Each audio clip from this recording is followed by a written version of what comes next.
अस्सलाम वालेकुम स्टूडेंट्स, कैसे हैं आप लोग? उम्मीद है आप सब खैरियत से होंगे। I am Saeeda Kamran Nadeem, I am your biology teacher for class 9th. Today we are going to discuss the topic specificity of enzyme and we will also discuss the fun facts in this chapter of enzyme. Students, आज हम topic पढ़ने जा रहे हैं specificity of enzyme का और साथ ही साथ मैं आप लोगों को रिकॉल भी कराऊंगी कुछ स्पेसिफिक फन फैक्ट्स और साथ साथ मैं आप लोगों को कुछ नई इंटरेस्टिंग इन्फॉर्मेशन भी बताऊंगी और साथ ही साथ आप लोगों के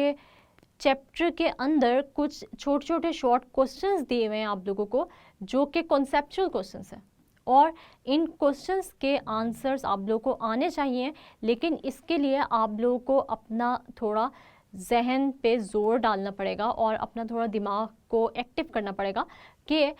क्या ये जो कॉन्सेप्चुअल क्वेश्चंस हैं इनके आपको आंसर्स तभी आएंगे जब आपके सारे के सारे इस चैप्टर से रिलेटेड जो कॉन्सेप्ट्स हैं वो बिल्कुल क्लियर होंगे। तो ये क्वेश्चंस मैं आप लोगों से करूँगी, साथ ही साथ मैं आप लोगों को इंटरेस्टिंग इन्फॉर्मेशन भी दूंगी और साथ ही साथ हम अपना टॉपिक भी डिस्कस कर लेते हैं जो कि है स्पेसिफिसिटी ऑफ एंजाइम। स्टूडेंट्स, आप लोगों को जैसे पता है चैप्टर के स्टार्ट में हमने पढ़ी थी कुछ कैरेक्टरिस्टिक्स ऑफ एंजाइम्स और हमने ये देखा था कि उन कैरेक्टरिस्टिक्स ऑफ एंजाइम्स में एक इम्पॉर्टेंट कैरेक्टरिस्टिक डिस्कस की हुई थी जो कि थी कि हर एंजाइम बहुत ही स्पेसिफिक इन नेचर होता है। लेकिन वहाँ पर आप लोगों को सिर्फ एक लाइन में बता दिया गया था, यानी एक सेंटेंस आपको एक स्टेटमेंट दे दी गई थी कि enzymes are specific in their action या enzymes are very specific in their nature. और इसका मतलब जो है वो क्या था कि हर एंजाइम एक स्पेसिफिक टाइप के सबस्ट्रेट को ही कन्वर्ट करता है प्रोडक्ट्स में। स्टूडेंट्स, ऐसा क्यों होता है और हमारी बॉडी में या हम ये देखते हैं कि हमारे पास कितने सारे एंजाइम्स हैं जो कि प्रेजेंट हैं, मगर हर एंजाइम एक स्पेसिफिक सबस्ट्रेट को ही प्रोडक्ट में कन्वर्ट कर सकता है। ऐसा नहीं होगा कि अगर आपके पास जो है वो बहुत सारे बेशुमार एंजाइम्स मौजूद हैं तो आप अपनी मर्ज़ी से कोई भी सबस्ट्रेट जो है वो रिएक्शन में डाल देंगे या किसी भी रिएक्शन में इंट्रोड्यूस करा देंगे तो वो सबस्ट्रेट जो है प्रोडक्ट में कन्वर्ट हो जाएगा। ऐसा नहीं होगा, क्योंकि जैसे मैंने बताया कि हर एंजाइम का एक स्पेसिफिक स्ट्रक्चर होता है और हर सबस्ट्रेट का भी अपना एक स्ट्रक्चर होता है। तो ये दोनों स्ट्रक्चर जो होते हैं यानी एंजाइम की एक्टिव साइट का और सबस्ट्रेट का स्ट्रक्चर, ये एक दूसरे पे क्या करता है, डिपेंड करता है। यानी एक स्पेसिफिक जो एक्टिव साइट का स्ट्रक्चर होता है वो एक स्पेसिफिक सबस्ट्रेट के स्ट्रक्चर या शेप को ही अपने साथ बाइंड करेगा। और हम ये देखेंगे कि इसी वजह से हम कहते हैं कि हर जो एंजाइम है वो बहुत ही स्पेसिफिक होता है अपनी नेचर में। स्टूडेंट्स, हम लोगों ने ये पढ़ा कि जैसे कि कैटालेज एंजाइम है वो कभी भी किसी स्टार्च की ब्रेकडाउन नहीं करेगा, या हम ये कहें कि क्या कैटालेज किसी लिपिड को ग्लिसरॉल या फैटी एसिड्स में कन्वर्ट कर सकता है, तो ऐसा नहीं होगा, क्योंकि कैटालेज एंजाइम स्पेसिफिकली एक्ट करता है हाइड्रोजन पर ऑक्साइड पे और ये हाइड्रोजन पर ऑक्साइड की ही ब्रेकडाउन करेगा और ऑक्सीजन रिलीज करेगा। तो इसका मतलब ये हुआ कि जब भी हमें हाइड्रोजन पर ऑक्साइड की ब्रेकडाउन करानी होगी तो हम इस रिएक्शन के लिए कौन सा एंजाइम इस्तेमाल करेंगे, तो हम यूज़ करेंगे कैटालेज एंजाइम। इसके बाद अगर हम लाइपेज की बात करें तो लाइपेज एंजाइम जो है ये सिर्फ और सिर्फ एक्ट करेगा लिपिड्स पे और ये लिपिड्स को कन्वर्ट कर देगा ग्लिसरॉल और फैटी एसिड मॉलिक्यूल्स में। इसी तरह अगर हम ये कहें कि प्रोटीन मॉलिक्यूल्स को कन्वर्ट करने के लिए एमाइलेज इस्तेमाल होगा, तो ये बात सही है क्या? नहीं, ये बात बिल्कुल गलत है, क्योंकि प्रोटीएज एंजाइम सिर्फ और सिर्फ प्रोटीन की ब्रेकडाउन करेगा और प्रोटीन्स की ब्रेकडाउन करके अमाइनो एसिड मॉलिक्यूल्स प्रोड्यूस करेगा। इसी तरह हम ये देखते हैं कि अमाइनो एसिड्स का जो पेप्टाइड बॉन्ड की ब्रेकडाउन है वो प्रोटीएज एंजाइम की मदद से ही होगा और ये पेप्टाइड बॉन्ड्स प्रोटीएज एंजाइम ही तोड़ सकता है और इन प्रोटीन्स को, लार्जर मॉलिक्यूल्स को छोटे मॉलिक्यूल्स ऑफ अमाइनो एसिड्स में कन्वर्ट कर सकता है। स्टूडेंट्स, अमाइलेज सिर्फ और सिर्फ स्टार्च के लार्जर मॉलिक्यूल को कन्वर्ट करेगा इसके अपने छोटे यूनिट्स में। तो इसका मतलब ये हुआ कि specific enzyme can act on specific substrate. यहाँ पर हम यूँ कह सकते हैं कि specific enzyme can convert specific substrate into its products. इसके अलावा कोई भी एंजाइम कभी भी किसी भी सबस्ट्रेट पर अपनी मर्जी के सबस्ट्रेट पर काम नहीं कर सकता। हमारे पास तकरीबन 2000 एंजाइम्स मौजूद हैं और हर एक एंजाइम एक स्पेसिफिक सबस्ट्रेट के लिए ही बना है। तो आप लोगों को यहाँ पर कुछ सबस्ट्रेट दिए गए हैं और यहाँ पर जो आपको डायग्राम शो हो रही है इसके अंदर आपको सबस्ट्रेट 1, सबस्ट्रेट 2 और सबस्ट्रेट 3 दिया गया है और सिर्फ एक एंजाइम मौजूद है जो कि इन तीनों सबस्ट्रेट्स में से एक सबस्ट्रेट को अपने साथ बाइंड करा सकता है। आज का क्वेश्चन ये है कि इन तीनों में से कौन सा एंजाइम है जो कि इस एंजाइम के साथ बाइंड करेगा और प्रोडक्ट्स में कन्वर्ट होगा, सबस्ट्रेट 1, सबस्ट्रेट 2 या सबस्ट्रेट 3। ये क्वेश्चन आप लोगों के लिए मैं छोड़ रही हूँ और आप लोगों ने इसका आंसर सोचना है और बताना है कि कौन सा ऐसा सबस्ट्रेट है जो कि इस एंजाइम के साथ बाइंड करने जा रहा है। तो स्टूडेंट्स सोचिए और अपनी नोटबुक्स में ये स्पेसिफिक शेप ड्रॉ करें सबस्ट्रेट्स की और साथ ही ड्रॉ करें एंजाइम को और बाइंड कर दें एक सबस्ट्रेट को इस एंजाइम के साथ, एंजाइम सबस्ट्रेट कॉम्प्लेक्स बनाएं और उसके बाद फिर क्या करें, इस सबस्ट्रेट और एंजाइम के कॉम्प्लेक्स को आप कन्वर्ट कर दें एंजाइम और प्रोडक्ट्स में। ओके उसके बाद फिर हम देखते हैं कि हमारे पास कुछ इंटरेस्टिंग इन्फॉर्मेशंस हैं या फन फैक्ट्स हैं इस चैप्टर से रिलेटेड। यानी एंजाइम के चैप्टर में आप लोगों ने कुछ इंटरेस्टिंग इन्फॉर्मेशंस देखी थी और ये फन फैक्ट्स थे जो कि आप लोगों को मैं रिकॉल कराऊंगी और कुछ नई इन्फॉर्मेशन भी आप लोगों के साथ शेयर करूंगी। कुछ शॉर्ट क्वेश्चंस गिवन हैं, उनके आंसर्स आप लोगों को पता होने चाहिए, वो पूछूंगी आपसे और एंड पे हम लेंगे एक छोटा सा क्विज आपसे। तो स्टूडेंट्स सबसे पहले जो आप लोगों ने पढ़ा अपने ब्लू बॉक्स में वो क्या था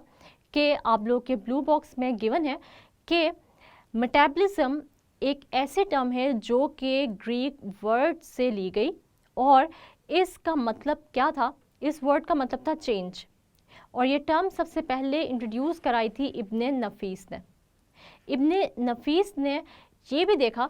कि ये जो मेटाबॉलिज्म है ये हमने टर्म क्यों यूज़ की, क्योंकि हम देखते हैं कि लाइफ में जो हमारी बॉडी है और हमारे बॉडी पार्ट्स हैं ये वक्त गुजरने के साथ साथ क्या करते हैं, चेंज अपने अंदर लाते जाते हैं और इसीलिए हमने ये कहा मेटाबॉलिज्म जो है वो क्या है, metabolism is a set of biochemical reactions which occur in living organisms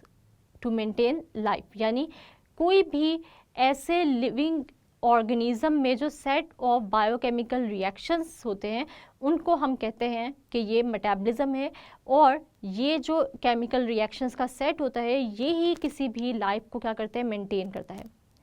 उसके बाद फिर हम ये देखते हैं कि हम लोग ने एक्टिवेशन एनर्जी का कॉन्सेप्ट भी पढ़ा और आपके पास एक ग्राफ नज़र आया आपको जिसके अंदर आप लोगों ने ये देखा कि जब हम कोई भी ऐसा रिएक्शन स्टार्ट करेंगे जिसके अंदर एंजाइम मौजूद नहीं होगा तो उसके लिए तो आपको एक्टिवेशन एनर्जी बहुत ज़्यादा चाहिए, मगर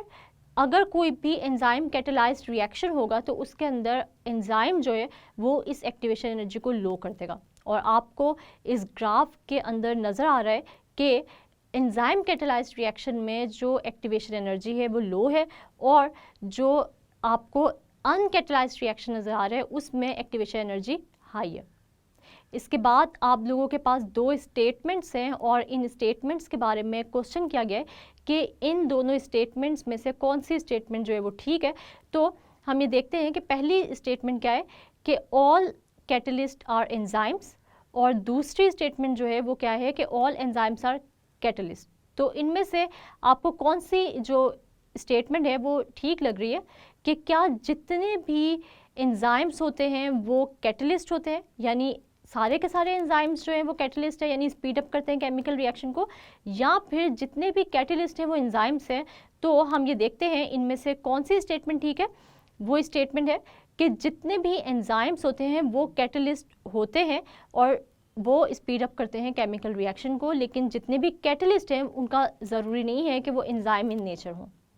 इसी तरह आप लोग को एक और जो इंटरेस्टिंग इन्फॉर्मेशन दी गई वो ये है कि एंजाइम्स जो हैं वो ऐसे बायोकेमिकल सब्सटेंसेस होते हैं जो कि ऑर्गेनिक इन नेचर हैं और ये प्रोटीन इन नेचर होते हैं, प्रोटीन से बने होते हैं। इनका स्ट्रक्चर जो है वो 3 डायमेंशनल ग्लोब्यूलर स्ट्रक्चर होता है। फिर आपको ये भी बताया गया, एक और जो इंटरेस्टिंग इन्फॉर्मेशन है वो हमारे पास ये है कि हम ये देखते हैं कि सिर्फ और सिर्फ प्रोटीन जो है ये एक ऐसा केमिकल कंपाउंड नहीं है या एक ऐसा न्यूट्रिएंट नहीं है जो कि कैटलिस्ट के तौर पे इस्तेमाल होता है, बल्कि हम ये देखते हैं कि आरएनए भी जो है वो भी एक ऐसा केमिकल सब्सटेंस है जो कि क्या करता है, ये भी स्पीड अप कर सकता है केमिकल रिएक्शन को, और कुछ केमिकल रिएक्शंस में एज अ कैटलिस्ट जो है वो आरएनए भी इस्तेमाल होता है। इसके बाद फिर हमने ये देखा कि डाइजेशन जो है वो एक ऐसा केमिकल रिएक्शन होता है जो कि लार्जर मॉलिक्यूल्स को स्मॉल मॉलिक्यूल्स में कन्वर्ट करता है, और डाइजेशन का प्रोसेस भी एंजाइम्स के बगैर पॉसिबल नहीं होता, क्योंकि हम ये देखते हैं कि हमने एग्जांपल पढ़ी पेप्सिन एंजाइम की जो कि गैस्ट्रिक जूस में प्रेजेंट होता है और ये हमेशा एसिडिक एनवायरनमेंट में मैक्सिमम एक्टिविटी शो करता है। और हमने ये भी पढ़ा कि जो इसकी पीएच है, जो कि इसकी ऑप्टिमम पीएच है पेप्सिन की, वो है 1.5 से 1.6, और ये इसकी ऑप्टिमम पीएच है। इसका मतलब ये है कि 1.5 से 1.6 पीएच पर पेप्सिन एंजाइम जो होता है वो मैक्सिमम एक्टिविटी शो करता है और मैक्सिमम प्रोटीन्स को अमाइनो एसिड्स में डाइजेस्ट करता है, या फिर हम यूँ कह सकते हैं कि मैक्सिमम ये डाइजेशन कर सकता है प्रोटीन्स की ऑन पीएच ऑफ 1.5 to 1.6। इसके अलावा फिर हम लोगों ने जो है वो एक और जो पीएच ऑप्टिमम पीएच देखी डिफरेंट एंजाइम्स की, जिसके अंदर हम लोगों ने पढ़ा कि लाइपेज एंजाइम जो होता है वो 4 to 5 पीएच पर अपनी मैक्सिमम एक्टिविटी शो करता है। ट्रिप्सिन एंजाइम जो कि स्मॉल इंटेस्टाइन में प्रेजेंट होता है वो अपनी एक्टिविटी जो है वो अल्कलाइन पीएच वैल्यू पर, यानी हम देखते हैं 7 से ऊपर पीएच पर जो है मैक्सिमम शो करेगा अपनी एक्टिविटी। इसके अलावा फिर एक और जो आपको बताया गया ऑप्टिमम टेम्परेचर के बारे में कि वो टेम्परेचर जिसके ऊपर कोई भी एंजाइम अपनी मैक्सिमम एक्टिविटी शो करता है उसको हम कहते हैं उसका ऑप्टिमम टेम्परेचर। तो हमारी ह्यूमन बॉडी का ऑप्टिमम टेम्परेचर क्या है, 37 डिग्री सेंटीग्रेड, और इस टेम्परेचर पर हमारे एंजाइम्स जो है वो अपनी मैक्सिमम एक्टिविटी शो करते हैं। लेकिन हम ये देखते हैं कि अगर हम बर्ड्स के एग्जाम्पल लें तो बर्ड्स से रिलेटेड आप लोगों से एक क्वेश्चन किया गया है, और वो क्वेश्चन क्या है, वो शॉर्ट क्वेश्चन ये है कि बर्ड्स की जो ऑप्टिमम टेम्परेचर है बर्ड्स का वो 37 डिग्री सेंटीग्रेड से अबव होता है, और ये जो एंजाइम्स होते हैं बर्ड्स की बॉडी में वो अपनी एक्टिविटी जो है वो 37 डिग्री सेंटीग्रेड से ऊपर टेम्परेचर होगा तो वो शो करेंगे। लेकिन अब आपसे यहाँ पे क्वेश्चन किया गया है कि क्या बर्ड्स के एंजाइम्स में ये कैपेबिलिटी होती है कि अगर हम 37 डिग्री सेंटीग्रेड से जो है वो टेम्परेचर को कम कर दें तो क्या वो अपनी एक्टिविटी शो करेंगे। तो हम ये देखेंगे कि अगर हम 37 डिग्री सेंटीग्रेड से ऊपर टेम्परेचर रखेंगे तो एंजाइम्स ऑफ बर्ड्स जो हैं वो तो मैक्सिमम एक्टिविटी शो करेंगे, लेकिन अगर हम वो ऑप्टिमम टेम्परेचर जो कि बर्ड्स की बॉडी का है यानी 37 डिग्री सेंटीग्रेड से अबव, अगर हम इससे कम टेम्परेचर करेंगे तो ये जो इनके जितने भी केमिकल रिएक्शंस होंगे उनका रेट क्या हो जाएगा, लो हो जाएगा, क्योंकि इनके एंजाइम्स जो है वो डीनेचर होना शुरू हो जाएंगे। इसके बाद फिर हम लोगों ने और जो इंटरेस्टिंग इन्फॉर्मेशन आप लोगों के साथ शेयर की वो ये थी कि हर एंजाइम जो है वो बहुत ही स्पेसिफिक होते हैं अपने एक्शन में, और हमने देखा कि कैटालेज एंजाइम हमेशा हाइड्रोजन परऑक्साइड के ब्रेक डाउन करेगा, लाइपेज एंजाइम्स जो होंगे वो हमेशा लिपिड्स के ब्रेक डाउन करेंगे ग्लिसरॉल और फैटी एसिड्स में, प्रोटीन्स जो होंगे वो प्रोटीएज एंजाइम से ही ब्रेक डाउन होंगे, और हम देखते हैं कि अमाइलेज एंजाइम स्टार्च की ब्रेक डाउन करेगा। इसके अलावा स्टूडेंट्स हमने एक और जो इंटरेस्टिंग इन्फॉर्मेशन देखी वो ये थी कि बहुत सारे बायोलॉजिकल डिटर्जेंट्स हैं, यानी कि जो हमारे वॉशिंग पाउडर्स हैं उनमें भी एंजाइम्स मौजूद होते हैं। और ये एंजाइम्स क्या करते हैं, ये एंजाइम्स हमारे कपड़ों पे मौजूद प्रोटीन, स्टार्च या किसी भी किस्म का जो स्टेन होता है इसको रिमूव करते हैं। और वो रिमूव कैसे करते हैं कि इन जो वॉशिंग पाउडर्स हैं या डिटर्जेंट्स हैं, इनको हम कहते हैं कि ये बायोलॉजिकल डिटर्जेंट्स हैं। क्यों? क्योंकि ये डिटर्जेंट्स अपने अंदर रखते हैं एंजाइम्स, जैसे कि प्रोटीएज एंजाइम प्रोटीन स्टेन्स को रिमूव करने में हेल्प करेगा, इसी तरह अमाइलेज एंजाइम रिमूव करेगा स्टार्च के स्टेन्स को, लाइपेज एंजाइम जो डिटर्जेंट में मौजूद होगा वो लिपिड्स या फैट्स या ऑयल के दागों को रिमूव करेगा। और अगर हम ये देखेंगे कुछ स्टेन्स ऐसे होते हैं जो बहुत ही सख्त होते हैं, यानी बहुत ही मुश्किल से रिमूव होते हैं और हमें इनको बहुत ही हाई टेम्परेचर यानी गर्म पानी में कपड़ों को भिगोना पड़ता है। लेकिन अगर हम ज़्यादा हाई टेम्परेचर रखेंगे यानी 60 से 70 या 70 से 80 डिग्री सेंटीग्रेड टेम्परेचर रखेंगे पानी का, तो इस गर्म पानी में बहुत सारे एंजाइम्स ऐसे हैं जो कि डीनेचर हो जाएंगे, क्योंकि हमने ये पढ़ा था कि अगर हम ऑप्टिमम टेम्परेचर से ज़्यादा किसी भी एंजाइम को टेम्परेचर देंगे तो वो एंजाइम की जो शेप होगी 3 डायमेंशनल वो क्या हो जाएगी, डीफॉर्म हो जाएगी और ये एंजाइम अपनी जो एक्टिविटी है वो परफॉर्म नहीं कर सकेंगे। इसलिए हमने इसका भी एक सोल्यूशन निकाल लिया और हमने ऐसे एंजाइम्स जो हैं वो बैक्टीरिया से एक्सट्रैक्ट किए जो कि हाई टेम्परेचर पर भी काम कर सकते हैं। लेकिन ये स्पेसिफिक बैक्टीरिया थे जिनसे हमने इस तरह के एंजाइम्स को एक्सट्रैक्ट किया, और ये बैक्टीरिया हैं सल्फ़र बैक्टीरिया जो कि हॉट वाटर स्प्रिंग्स में रहते हैं और ऐसे गर्म पानी में रहते हैं जिसका टेम्परेचर तकरीबन बॉइलिंग पॉइंट ऑफ वाटर जितना होता है। और इस तरह इन एंजाइम्स को हमने सल्फ़र बैक्टीरिया से रिमूव करके या एक्सट्रैक्ट करके हमने इन एंजाइम्स को अपने बायोलॉजिकल डिटर्जेंट्स में डाला। और अब बहुत सारे बायोलॉजिकल डिटर्जेंट्स ऐसे हैं जो कि हाई टेम्परेचर अगर हम वाटर का दें इन एंजाइम्स को, या फिर हम इन डिटर्जेंट्स को एक बहुत ही गर्म पानी में डालें तो भी ये अपनी एक्टिविटी जो है वो क्या करते हैं, जारी रखते हैं। और इन स्टेन्स को जो कि बहुत ही मुश्किल होते हैं रिमूव होना, वो आसानी से रिमूव हो जाते हैं, क्योंकि इस हाई टेम्परेचर पर भी ये एंजाइम्स डीनेचर नहीं होते, क्योंकि हमने ये एक्सट्रैक्ट किए हैं ऐसे बैक्टीरिया से जो कि ऑलरेडी ऐसे पानी में रहने का आदी है जो कि इंतहाई गर्म होता है। स्टूडेंट्स, इसके अलावा हम लोगों ने जो बात की वो क्या थी, वो ये थी कि हमने 2 मैकेनिज़म्स पढ़े और ये मैकेनिज़्म जो है बहुत ही इम्पॉर्टेंट है, और वो है लॉक एंड की मॉडल और induce fit model. Lock and key model जिस साइंटिस्ट ने इंट्रोड्यूस कराया वो एक जर्मन केमिस्ट था और ये इंट्रोड्यूस हुआ 1894 में, और हमने ये देखा कि ये इतना एक्सेप्टेबल नहीं रहा। उसके बाद हम लोगों ने जो मॉडल पढ़ा वो था इंड्यूस फिट मॉडल, और ये डैनियल कॉस्टलैंड ने इंट्रोड्यूस कराया। और ये इंट्रोड्यूस कब कराया था, ये इंट्रोड्यूस कराया था 1958 में। ये जो ईयर्स हैं ये आप लोगों को याद होने चाहिए। जो एंजाइम्स मैंने आप लोगों को बताया कि कौन सा स्पेसिफिक एंजाइम कौन से स्पेसिफिक सबस्ट्रेट पे काम करता है वो आप लोगों को याद होने चाहिए। इसके अलावा हम ये देखते हैं कि इन मॉडल्स के नाम जो mechanism of action of enzyme show कर रहे हैं, और ये किस साइंटिस्ट ने इंट्रोड्यूस कराए, कब इंट्रोड्यूस कराए, ये आप लोगों को अच्छे तरीके से याद होना चाहिए। ब्लू बॉक्स में जो भी इंफॉर्मेशन मैंने आप लोगों को बताई वो सारी की सारी इंपॉर्टेंट है, एग्ज़ाम पॉइंट ऑफ व्यू से वो आपसे पूछी जा सकती हैं। इसके अलावा आप लोगों को इस चैप्टर के दरमियान में कुछ क्वेश्चंस भी दिए गए थे जो कि आपकी एक तरह से इंटरेस्टिंग इन्फॉर्मेशन ही थी, जो कि आप लोगों ने पहली बार जो है वो सुना कि कौन से एंजाइम्स जो हैं वो कैटलिस्ट हैं, क्या सारे एंजाइम्स कैटलिस्ट होते हैं या सारे कैटलिस्ट एंजाइम इन नेचर होते हैं, क्या प्रोटीन्स के अलावा और भी मॉलिक्यूल्स होते हैं जो कि कैटलिस्ट के तौर पे काम कर सकते हैं। तो ये सारी के सारी इंटरेस्टिंग इन्फॉर्मेशन शॉर्ट क्वेश्चंस आप लोगों को याद होने चाहिए और आप लोगों ने इनको हाईलाइट कर लेना है अपनी बुक में और अच्छे से इनको रिटन इनकी प्रैक्टिस भी करनी है और अच्छे से इनको याद रखना है एग्ज़ाम्स के लिए। तो स्टूडेंट्स, अब मैं आप लोगों से एक छोटा सा क्विज ले लेती हूँ जो कि आप लोगों से इस पूरे चैप्टर में जो इंटरेस्टिंग इन्फॉर्मेशन गिवन है उससे रिलेटेड ही है। तो सबसे पहला जो क्वेश्चन है वो क्या है कि what is role of catalase enzyme.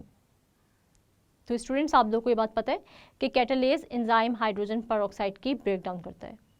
उसके बाद who introduced induce fit model.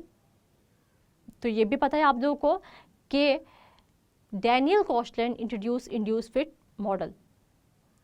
When lock and key model was introduce, तो आप लोगों को इस क्वेश्चन का आंसर भी पता है कि 1894 में किसने इंट्रोड्यूस कराया था, एमिल फिशर ने इंट्रोड्यूस कराया था। और इसके अंदर जो आप लोगों के लिए याद रखने वाली बात है वो इस मॉडल का जो ईयर ऑफ इंट्रोडक्शन है वो भी है, और साथ साथ जो साइंटिस्ट है उसका नाम भी है जो आप लोगों ने याद रखना है। इसके बाद फिर what is saturation of active sites, तो इसका आंसर क्या है कि जब भी active sites of all enzymes fully occupy हो जाएंगी तो मज़ीद सबस्ट्रेट जो है वो बाइंड नहीं कर सकता एक्टिव साइट्स ऑफ एंजाइम्स के साथ, और रेट ऑफ रिएक्शन जो है वो क्या हो जाएगा, स्टॉप हो जाएगा। और इस पॉइंट को हम क्या कहेंगे, हम इस पॉइंट को कहेंगे कि ये सैचुरेशन ऑफ एक्टिव साइट्स है, मतलब मज़ीद एक्टिव साइट्स के साथ सबस्ट्रेट बाइंड नहीं कर सकते। इसके बाद what do you mean by term metabolism, तो मेटाबॉलिज्म की टर्म का आपको मतलब पता है कि ये ग्रीक वर्ड से जो है वो निकला था और इसका मतलब था change. Who introduce the term metabolism, तो इसका मतलब भी आपको पता है कि किसने इंट्रोड्यूस कराया था, इब्न नफीस था वो साइंटिस्ट जिसने इंट्रोड्यूस कराया था टर्म मेटाबॉलिज्म को। स्टूडेंट्स, ये हमारा आज का क्विज था जो मैंने आप लोगों से कुछ क्वेश्चंस पूछे हैं इस चैप्टर से रिलेटेड। ज़ाहिर सी बात है हम सारे क्वेश्चंस तो इतने शॉर्ट टाइम में नहीं आपसे पूछ सकते, लेकिन जो भी मैंने आप लोगों को डेफिनेशंस या एग्जांपल्स या इंटरेस्टिंग इन्फॉर्मेशन बताई उन सबको आप लोग हाईलाइट करें और इन सब की रिटन प्रैक्टिस भी करें। और हम अगले लेक्चर में समराइज़ करेंगे चैप्टर नंबर 6 को, और उसके बाद फिर हम एक्सरसाइज भी सॉल्व करेंगे चैप्टर नंबर 6 की। अगले लेक्चर तक के लिए अपना बहुत सारा ख्याल रखिएगा और मुझे दुआओं में याद रखिएगा, और साथ साथ जो भी आज के लेक्चर में मैंने आप लोगों को बताया उन सबको भी याद रखिएगा और एक दफ़ा रिटन प्रैक्टिस भी कीजिएगा। तब तक के लिए अल्लाह हाफिज़। स्टूडेंट्स, आज हम लोग ने डिस्कस किया कि किस तरह स्पेसिफिक एंजाइम्स स्पेसिफिक सबस्ट्रेट पर ही एक्ट करते हैं। हमने एग्जांपल्स पढ़ी कि कौन से स्पेसिफिक एंजाइम्स हैं जो कि स्पेसिफिक सबस्ट्रेट को प्रोडक्ट में कन्वर्ट करेंगे, और इन स्पेसिफिक एंजाइम के साथ अगर कोई भी सबस्ट्रेट आके लग जाएगा तो वो प्रोडक्ट में कन्वर्ट नहीं हो सकता, क्योंकि एक स्पेसिफिक सबस्ट्रेट को रिकॉग्नाइज करने के लिए एक स्पेसिफिक एंजाइम होना ज़रूरी है। तो फिर ये एंजाइम अपनी एक्टिव साइट के साथ इस स्पेसिफिक सबस्ट्रेट को बाइंड करेगा और प्रोडक्ट में कन्वर्ट करेगा। इसके साथ साथ हमने इंटरेस्टिंग इन्फॉर्मेशंस भी देखी जो कि आपके एंजाइम के चैप्टर में गिवन है और आपकी नॉलेज में इजाफा करती हैं। इन इंटरेस्टिंग इन्फॉर्मेशन या फन फैक्ट्स को आपने याद रखना है, क्योंकि इन साइड बॉक्सेस से आपसे कोई भी क्वेश्चन किया जा सकता है। स्टूडेंट्स, उम्मीद है आप लोगों को आज के लेक्चर की अच्छे से समझ आ गई होगी। नेक्स्ट लेक्चर तक के लिए अपना बहुत सारा ख्याल रखिएगा और मुझे दुआओं में याद रखिएगा। अल्लाह हाफिज़।